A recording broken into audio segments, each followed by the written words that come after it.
उसके 12 पद में आगे देख रहे हैं, पढ़िए। व्यर्थ अन्न बलि फिर मत लाओ, व्यर्थ के अन्न बलि तुम मेरे पास मत लेकर आओ, धूप से मुझे घृणा है। परमेश्वर कहते हैं तुम्हारी धूप चढ़ाने से, धूप जलाने से मुझे घृणा और नफरत हो गई है। नए चांद तुम्हारे नया चांद देखने से और विश्राम दिन का और मानना, तुम्हारा ये विश्राम दिन का मानना सभाओं का प्रचार और करना, तुम्हारा सभाओं में खड़े होकर बैठकर उपवास के द्वारा प्रचार करना, ये मुझे बुरा लगता है। मुझे ये कैसे लगने लग गया बुरा है, लगता मुझे है। ये कैसे लगने लग गया बुरा है। लगता है। परमेश्वर कहता तुम सभा तो अच्छी करते हो लेकिन मुझे बुरा लगता है।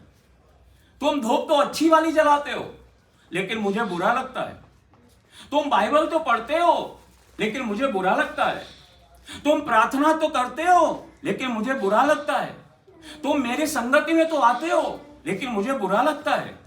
तुम मेरी आराधना करते हो लेकिन मुझे बुरा लगता है। क्यों परमेश्वर को बुरा लग रहा है? अरे इससे तो परमेश्वर को खुश होना चाहिए, आनंदित होना चाहिए कि मेरी प्रजा के लोग मेरी आराधना कर रहे, पियानो बजा रहे, गिटार बजा रहे, ड्रम बजा रहे, वो आत्मा में होकर आराधना कर रहे, प्रार्थना कर रहे, वचन पढ़ रहे, संगति में आ रहे, ढेर सारे लोग आ रहे। खुदा इससे आनंदित होना चाहिए। लेकिन परमेश्वर यशायाह नबी के दिनों के लोगों को कहते हैं ये सारे तुम्हारे काम जो तुम करते हो मुझे इससे बुरा लगता है। क्यों बुरा लगता है? पढ़िए आगे। महासभा के साथ ही, महासभाओं के साथ ही, महासभाओं के साथ ही साथ अनर्थ काम करना, अनर्थ काम, पता है अनर्थ काम, अनर्थ काम करने के कारण बुरा लगता है। किसके कारण बुरा लग रहा है? अनर्थ काम। आज कलीसियाएं क्या कर रही है? अनर्थ काम कर रही है।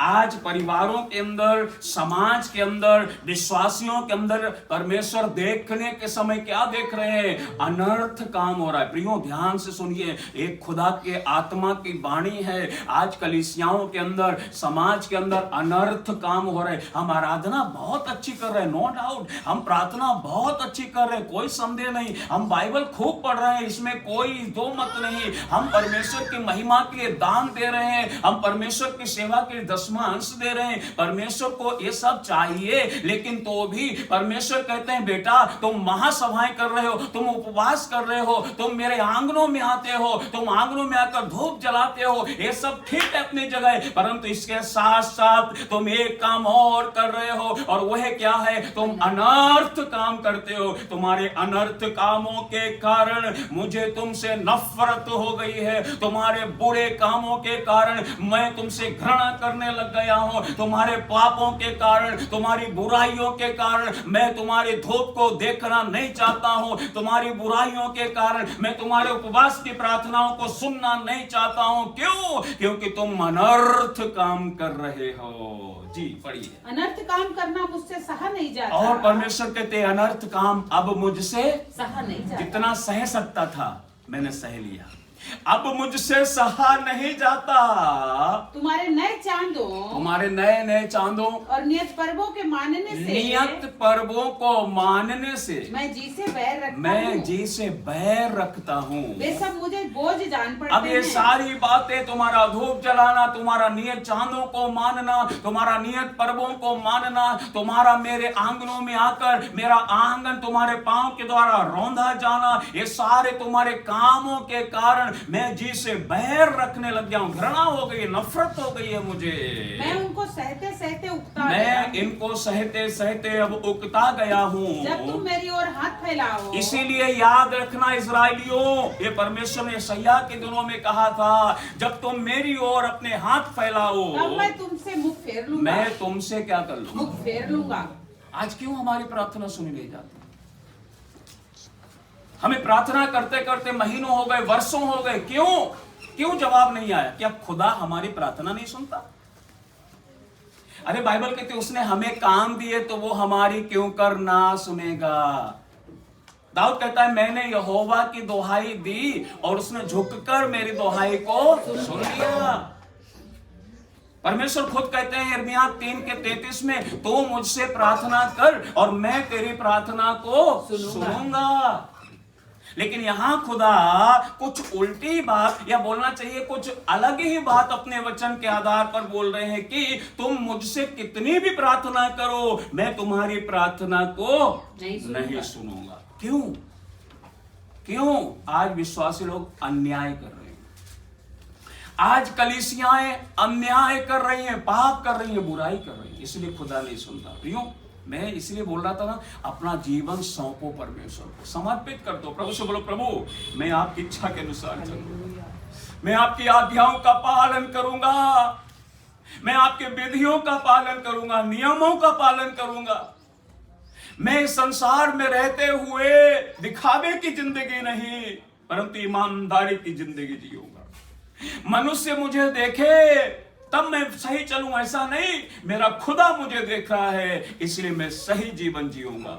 चाहे मैं अकेले में जीऊं, चाहे मैं दुनिया में भीड़ में जीऊं, मैं अपने खुदा के साथ ईमानदारी के साथ चलूंगा। और जब मैं और आप ऐसा करेंगे, याद रखना, परमेश्वर कहेंगे मैंने तेरी प्रार्थना सुन ली है। आपको मालूम है प्रेरितों 10 अध्याय में कर्नेलियुस ने जब प्रार्थना की थी, वह अन्य जाति व्यक्ति था, इस्राएली व्यक्ति नहीं था। जब उसने दान दिए थे, जब उसने प्रार्थना की थी, परमेश्वर ने अपने दूत को भेजकर कर्नेलियुस से कहा, कर्नेलियुस मैंने तेरी प्रार्थना सुनी और तेरे दान मैंने ग्रहण कर लिए हैं। आपको मालूम है कर्नेलियुस का मन अच्छा था, कर्नेलियुस का जीवन अच्छा था, वो ईमानदारी से परमेश्वर को पुकारता था। बाइबल कहती वो भक्त था, यहूदी लोगों को दान देता था, अपने घराने समेत परमेश्वर से डरता था। आज डर कहां है? खुदा का डर है क्या हमारे बच्चों में? खुदा का डर है क्या कलीसिया के अंदर? आज डर कहां है? आज डर समाप्त हो गया। इसलिए परमेश्वर कहते हैं तुम कितनी भी प्रार्थना करो, मैं ना सुनूंगा, क्योंकि तुम्हारे हाथ खून से भरे, तुम्हारे हाथ, बाइबल कहती है खून से भरे। हाँ, तुम कितनी भी प्रार्थना करो, मैं ना सुनूंगा। और क्यों नहीं सुनूंगा, इसकी वजह भी परमेश्वर बता रहे हैं, तुम्हारे हाथ खून से भरे, तुम्हारे जीवन के अंदर पाप पाया जाता है, तुम्हारे जीवन के अंदर बुराई पाई जाती है। आज कलीसिया में नहीं है क्या? आज कलीसिया वचन सुनती है, पढ़ती है, परंतु मानती नहीं, चलती नहीं। मेरे प्रियो, यीशु जल्दी आने वाला है। शैतान यही चाहेगा कि आप खुदा के नियमों का पालन ना करें, लेकिन पवित्र आत्मा चाहेगा यीशु के आने के लिए उसकी कलीसिया को तैयार कर दे। आप किसकी आवाज सुन रहे हैं? पवित्र आत्मा की आवाज सुन रहे हैं या फिर शैतान की आवाज सुन रहे हैं? आप किसके अनुसार जी रहे हैं? परमेश्वर के अनुसार जी रहे हैं या फिर संसार के अनुसार जी रहे हैं? निर्णय आपका है, आप जो करना चाहें वो करें, परंतु याद रखें हर बात का बाइबल कहती न्याय किया जाएगा। इसलिए आज कलीसियाएं प्रार्थना करती हैं, लेकिन क्यों आज कुछ नहीं हो रहा? क्यों कुछ नहीं हो रहा? परमेश्वर कहते तुम्हारे हाथ खून से भरे। हाँ, पाप हमारी जिंदगी में, बुराई हमारी जिंदगी में है, नफरत हमारी जिंदगी में है, घृणा हमारी जिंदगी में है। इसलिए परमेश्वर कहते हैं मैं तुम्हारी प्रार्थना को ना सुनूंगा। इसको हम वापस इसमें आएंगे। एक वचन पढ़िए, दूसरे इतिहास की किताब उसका 30 अध्याय उसका 9 पद भी पढ़िए। दूसरे इतिहास की किताब उसका 30 अध्याय उसका 9 पद भी पढ़िए। यदि तुम यहोवा की ओर फिरोगे, यदि तुम यहोवा की ओर फिरोगे, तो जो तुम्हारे भाइयों और बाल बच्चों को बंदी बना के ले गए हैं, जो तुम्हारे बाल बच्चों को और भाइयों को कैदी, बंदी, गुलाम बनाकर ले गए हैं, वे उन पर दया करेंगे। वे बाइबल कहती उन पर दया करेंगे और वे इस देश में लौट सकेंगे। और वे इस देश में बाइबल कहती है लौट सकेंगे। तब जब तुम यहोवा की ओर फिरोगे। हाँ, परमेश्वर कहता है तुम्हारे हाथ खून से रंगे हुए हैं, इसलिए तुम मुझसे कितनी भी प्रार्थना करो मैं तुम्हारी नहीं सुनूंगा, मैं अपना मुख तुमसे फेर लूंगा। लेकिन खुदा कहते हैं यदि तुम परमेश्वर की ओर फिरो तो तुम्हारे जो भाई बंधु बच्चे गुलाम बनकर चले गए हैं, जो गुलाम बनाकर ले गए ना, वे भी उन पर दया करेंगे और वे वापस लौट आएंगे। देखो बाइबल क्या कहती है, यदि हम परमेश्वर की ओर फिरें तो परमेश्वर हमारी ओर फिरेगा। यदि हम परमेश्वर से उल्टे फिर जाएं तो परमेश्वर भी हमसे उल्टा फिर जाएगा। इसलिए बाइबल कहती है तुम परमेश्वर की ओर फिरो तो वह तुम्हारी ओर फिरेगा, तुम परमेश्वर के निकट आओ तो परमेश्वर भी तुम्हारे निकट आएगा। परमेश्वर कहते हैं तुम कितनी भी प्रार्थना करो मैं तुम्हारी प्रार्थना नहीं सुनूंगा।